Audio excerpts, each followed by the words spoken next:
नवीन का नुक्कड़ में आपका स्वागत है। आज आप सुनने जा रहे हैं मेरी मिड करियर चेंज की कहानी का पार्ट 1।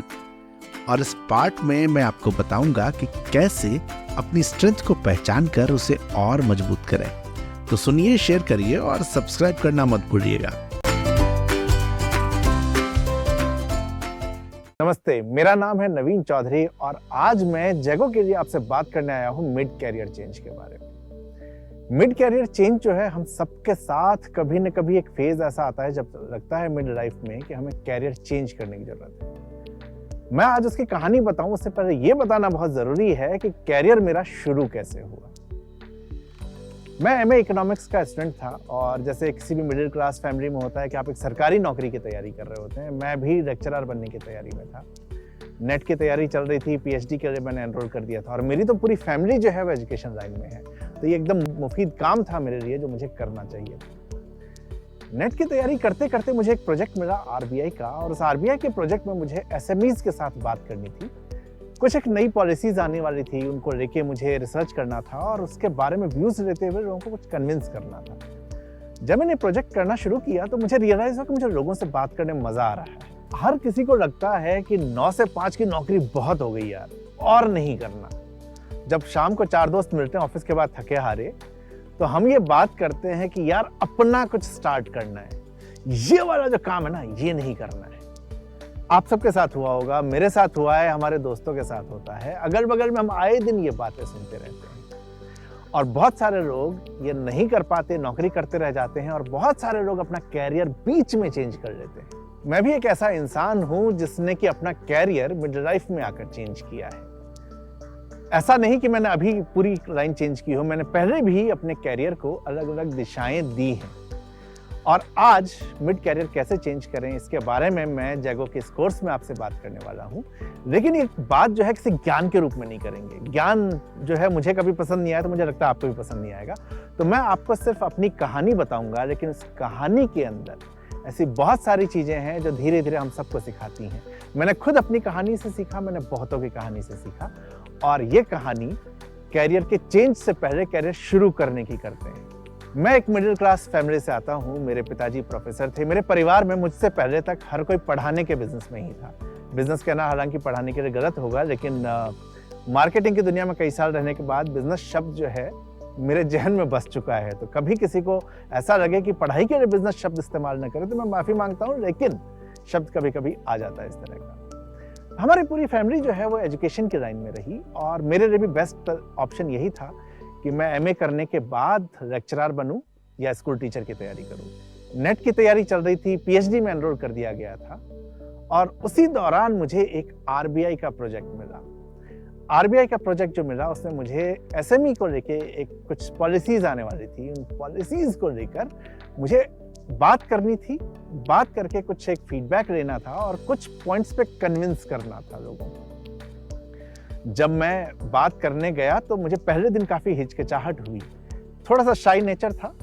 हिचकिचाहट इसकी वजह से हुई, और जिन लोगों से बात करने जा रहा हूँ बड़े बड़े बिजनेसमैन हैं और हम तो सर्विस क्लास के लोग, तो उन लोगों से बात करने के साथ 2-3 दिन में जब वो हिचक खुलनी शुरू हुई, मुझे एहसास हुआ कि मैं जो प्रोजेक्ट कर रहा हूँ मुझे लोगों से बात करने में मजा आता है। मुझे इन्फॉर्मेशन को समझना, चीज़ों को लेना और उसके बाद इंटरप्रेट करने में मजा आता है। मुझे ये तो समझ में आ चुका था कि मुझे इस तरह के काम में मजा आता है, लेकिन आरबीआई का प्रोजेक्ट जो है इसके बाद और एक्सटेंड हो गया। और ये जो एक्सटेंशन था, इस एक्सटेंशन ने मुझे अपने बारे में जानने के लिए एक नई दृष्टि दी।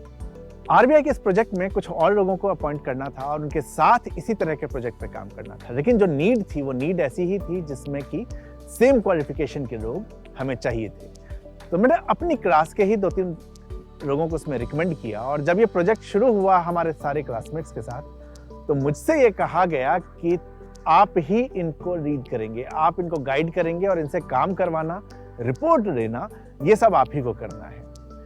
अब आप सोचिए कि 2 साल आप जिनके साथ दोस्त रहे, मस्ती करते रहे, अब आप उनको इंस्ट्रक्शन देंगे कि तुम्हें ये काम करना है। आपको ये भी इंश्योर करना है कि काम टाइम पर हो जाए। लेकिन अगर दोस्त को ज्यादा आपने आदेश दे दिया, दोस्त तो नाराज हो जाएगा। अब दोस्ती बनाए रखनी है कि काम बनाए रखना है, बड़ा चैलेंज था। इस बड़े चैलेंज के अंदर जब मैंने काम करना शुरू किया तो मैं थोड़ा सा एक डिसिप्लिन को बनाने के लिए एक सिस्टमेटिक मैंने प्लान बनाया कि सुबह हम लोग इतने बजे बात करेंगे, उसके बाद हम लोग फील्ड में जाएंगे, ये बात करेंगे, शाम को 4 बजे मिलेंगे और उसके बाद जो है रिपोर्ट इकट्ठी करेंगे, डिस्कस करेंगे, सब अपनी अपनी रिपोर्ट टाइप करेंगे, रात को भेज दिया करेंगे। इस डिस्कशन का ये प्लानिंग जो हुई, ये प्लानिंग मेरे साथ दोस्तों ने भी इसको पूरी तरह से माना और जब ये इम्प्लीमेंट होने लगा तो मुझे एक चीज और समझ में आई कि शायद मैं टीम भी मैनेज कर सकता हूँ। अभी तक कंडीशनड था मेरा माइंड कि अगर आपको कैरियर बनाना है तो आपको लेक्चरर बनना है, आपको आईएएस बनना है, आपको बैंक की नौकरी करनी है, क्योंकि मेरा फैमिली बैकग्राउंड ही उस तरह का है। मेरा फैमिली बैकग्राउंड नौकरी का था और नौकरी ही करनी है तो नौकरी यही है। मैंने कभी ये नहीं सोचा कि नौकरी कोई और भी हो सकती है।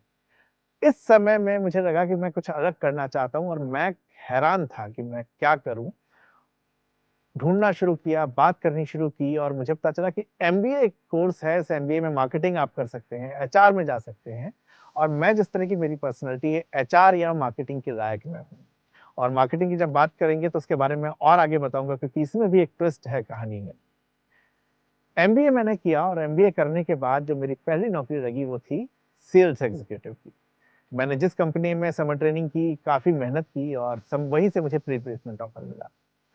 तो पहली चीज तो ये थी कि मेहनत का कोई तोड़ नहीं है। मेरे साथ जो लोग उस समर ट्रेनिंग में और थे, बहुत ही ज्यादा प्रीमियम इंस्टीट्यूट से थे, मैं उनके मुकाबले एक बहुत ही एवरेज इंस्टीट्यूट से था, लेकिन प्लेसमेंट सिर्फ मैं लेके गया था। वजह सिर्फ एक थी कि वो जो हार्ड वर्किंग और डेडिकेशन, शायद वो जो मैंने अपने दोस्तों के साथ आरबीआई के प्रोजेक्ट के समय में सीखी थी चीज कि कैसे रिपोर्ट करना है, कैसे अपने चीजों को प्लान करना है, इस चीज ने मेरी बड़ी मदद की। और जब वो नौकरी मिली तो सेल्स की नौकरी थी। मुझे कुछ समय में ये एहसास हो चुका था एमबीए करते करते कि मैं क्रिएटिव साइड का आदमी हूँ, मैं सेल्स का व्यक्ति नहीं हूँ। मैं आपको अपनी बात पे कन्विंस कर सकता हूँ, मैं आपको किसी चीज के फायदे नुकसान बता सकता हूँ, लेकिन सेल्स जो है वो पैसा निकालना है। यानी मार्केटिंग मेरा फील्ड है, सेल्स मेरा फील्ड नहीं है। लेकिन होता क्या है कि पहली नौकरी प्राय सेल्स की मिलती है, मार्केटिंग की नौकरी नहीं मिला करती। ऐसा ही मेरे साथ भी हुआ, मुझे सेल्स की जॉब मिली। लेकिन इसी बीच में मीडिया इंडस्ट्री के अंदर एक बड़े न्यूज़पेपर के अंदर ब्रांड एग्जीक्यूटिव की पोजीशन निकली हुई थी और ये ब्रांड एग्जीक्यूटिव की पोजीशन नोएडा में थी। और ये मैं 2004 की बात कर रहा हूँ। मेरी जो पहली नौकरी थी वो 10,500 रुपए की थी सेल्स एग्जीक्यूटिव की, और जयपुर में थी, जो कि मेरा होम टाउन है। लेकिन ये जो नोएडा की जॉब थी ब्रांड एग्जीक्यूटिव की, नोएडा में है और यहाँ सैलरी बैंड था 10,000 रुपए, यानी जो मैं अपने घर में पा रहा हूँ उससे भी 500 रुपए कम। तो एक नए शहर में जाना, एक नई नौकरी के लिए ट्राई करना, ये अपने आप में रिस्क था।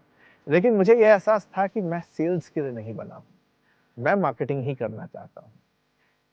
मेरे फाइनल एग्जाम्स होने वाले थे, फाइनल एग्जाम से पहले ही 1 महीने पहले मैंने जॉब ज्वाइन कर ली थी। फाइनल एग्जाम के लिए जब मैं नोएडा वापस आया तो उस पीरियड में मैंने इंतजार किया कि मुझे इंटरव्यू के लिए कॉल आएगी, लेकिन मुझे इंटरव्यू के लिए कॉल नहीं आई।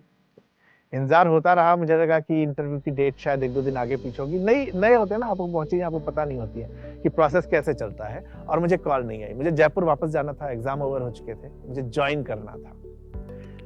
मैं उस न्यूज़पेपर के ऑफिस में जाके बैठ गया।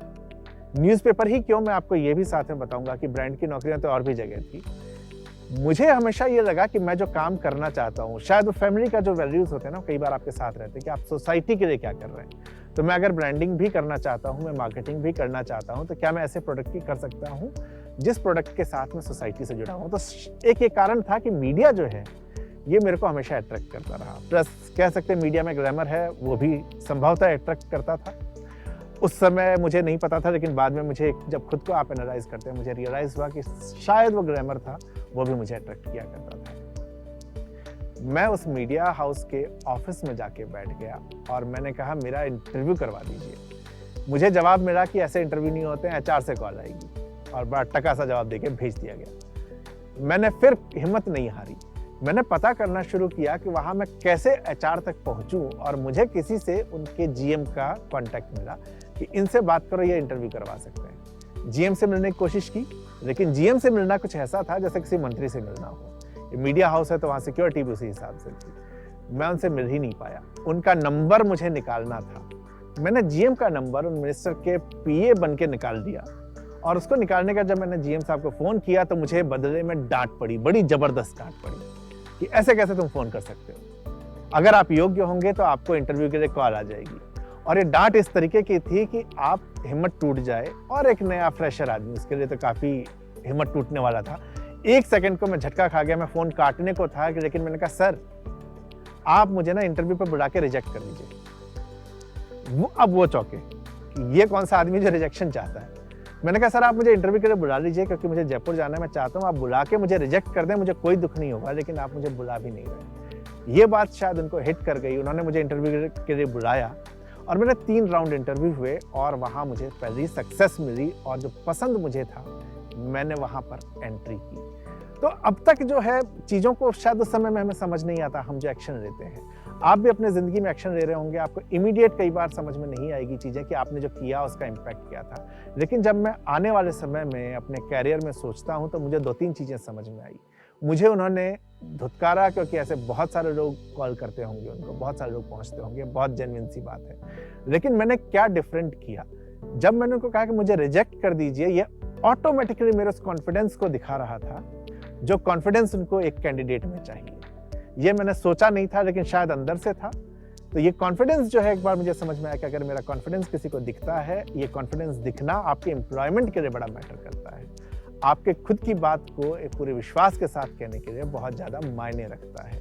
तो कॉन्फिडेंस और डेडिकेशन, ये 2 जो है आरबीआई के प्रोजेक्ट और इस पहली जॉब तक मेरे साथ रहा।